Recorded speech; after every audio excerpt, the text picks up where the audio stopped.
What is up, guys? So, with Aew Dynasty around the corner, I believe it's on the 7th. Is it the 7th? I think so. No, on the 6th. Wait, let me see. It's on the 6th. So, I thought, why not do a predictions video? Because I did one for Elimination Chamber, which, happened. But yeah, so let's do one for Dynasty. So we're gonna start off with the kick-off of the Owens Hart tournament quarterfinals. It's Will Ospreay versus Kevin Knight. I have seen a little bit of Kevin Knight on Collision, his match with Jay White, and he's actually really good. But I feel like this is obviously Ospreay. He's one of the most likely to win this tournament, so I'm gonna go with Will Ospreay. And then another match that we have for this tournament, we got Kyle Fletcher and Mark Briscoe. And I feel like same thing goes on this side. It's Kyle Fletcher, right? Because he has impressed so much recently. So I feel like he just has to keep up this trajectory that he has going on, just being so good. So we got Kyle Fletcher. And then we have the Ring of Honor World Championship, which we got Chris Jericho versus Bandito, and it's a title versus mask match. So if Jericho wins, he gets to unmask Bandito. And I don't want to see that. Like, if it was, I don't even know, like somebody more interesting being the one to unmask Bandito, I would be like, sure. But I don't really care about Chris Jericho, and I feel like that doesn't do anything for Bandito also. So I also feel like Chris Jericho has not given any prestige to the Ring of Honor World title. Like, I don't know, right? Because like he's a big name, as much as we criticize him, so maybe he's better being the champion. But I feel like it's time to move on. And I got Bandito winning this one. And then we got the women's side of this. We got Mercedes Moné versus Julia. I don't know if they'll add another women's match for, the On Hard tournament, but, like, I don't see that. I don't think they'll do more than 2 women's matches. But we got Mercedes Moné versus Julia Hart, and I think this one is pretty obvious. We're going with a Mercedes. I think the semi-finals of that side of the tournament is gonna be Mercedes versus Athena. I don't know what they're gonna do with that because I feel like it's way too soon. And at All In, I'd rather see Mercedes and Athena than Mercedes possibly beating Jamie Hayter and facing Toni Storm. So I don't know, but I'm gonna go with Mercedes. Let's go. And then we got a match that has been building up on Collision. So we got Adam Cole Baby versus the TNT champion Daniel Garcia. And I haven't really seen any of these matches like fully. I only saw highlights, and this could be a really good match. And I don't know, I feel like they've kind of dropped the ball with Daniel Garcia being champion, and I don't know, maybe a new champion being Adam Cole could be something new for the TNT championship, because right now it's the least important championship in AEW. And like that or the trio, and even the trios, you have Edge in there, so like it definitely beats out the TNT championship by a little bit. And then we got the AEW World Tag Team Championship with the Head Syndicate, Bobby Lashley and Shelton Benjamin, versus the Learning Trees, Big Bill and Brian Keith. And like the build up for this hasn't really made me believe that Big Bill and Brian Keith have a chance. They literally got embarrassed by MVP a couple of weeks ago. So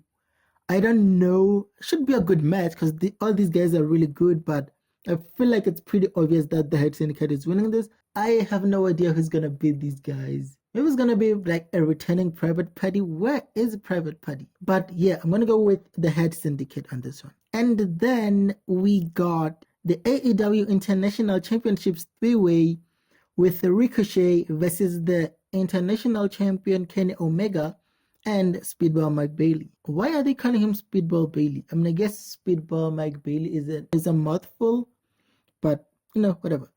And I feel like it's pretty obvious, right? Like this is gonna might be the best match on this entire card. Like you have amazing wrestlers, an amazing heel, like the dynamics are gonna be amazing. You already have that tension between Ricochet and Mike Bailey.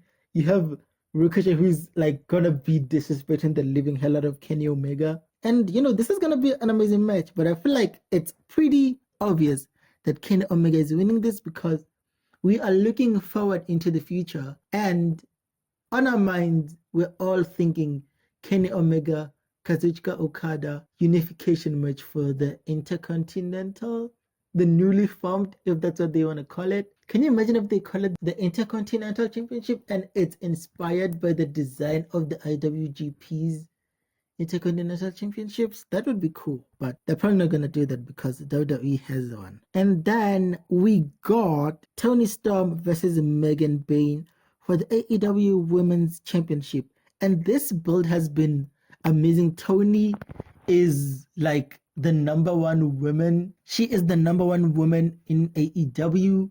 Mercedes is like name value wise, Mercedes is up there, but Toni is like that woman. She is doing some of the best work.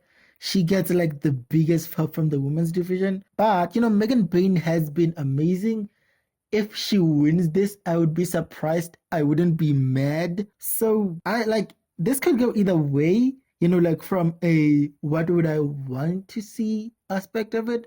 But I feel like Toni being like losing the title this soon doesn't really work for me, brother. If you catch the thing, it's from the racist guy. And also, I feel like the tournament, whoever wins this, if it's Jamie versus Toni, like they have a story, like that could be amazing. If it's Mercedes versus Toni Storm, that could be amazing. Even if it's Athena, that would be amazing. But I don't really see that. Neither do I see it with Chris. I feel like it's Jamie or Mercedes, and I feel like both of these women going up against Toni Storm is money. And then the main event, we got Jon Moxley versus Swerve Strickland for the AEW World Championship. And I feel like this is the most divisive, right? Because like me, as well as you listening to this, you probably want Swerve. I want Swerve. You want Swerve. Like everybody wants Swerve. But also it's like All In is right there. And like I don't know. I would like for Swerve to win. But I feel like this, like the build hasn't given me like this is like a big enough stage for Jon Moxley to lose. So I don't really see it. I think it's gonna be Jon Moxley. I think Hangman is gonna come out there. He wouldn't even know what he's doing, indecisive because of like what happened between him and Swerve on Dynamite. And I don't know, I feel like he's gonna somehow cost Swerve accidentally, and then Jon Moxley, as he's done for like the last however many, like maybe all of his defenses, he's gonna be able to survive the challenger. So those are my predictions, and we'll see what happens. But I feel like it's gonna be a good show. AEW, like no matter how much you want to criticize the TV, but I feel like the TV product has definitely been really good like recently, like the past month. I feel like March has been like the best, like since Revolution, everything has just clicked. Like the biggest point of like what was the least impressive for them was the AEW championship feud, and Swerve has brought that fire there. So it's gonna be a great show. So that is it for the video. Don't forget to like and subscribe. And if you want to give me your predictions in the comments, let me know, and we can discuss or whatever.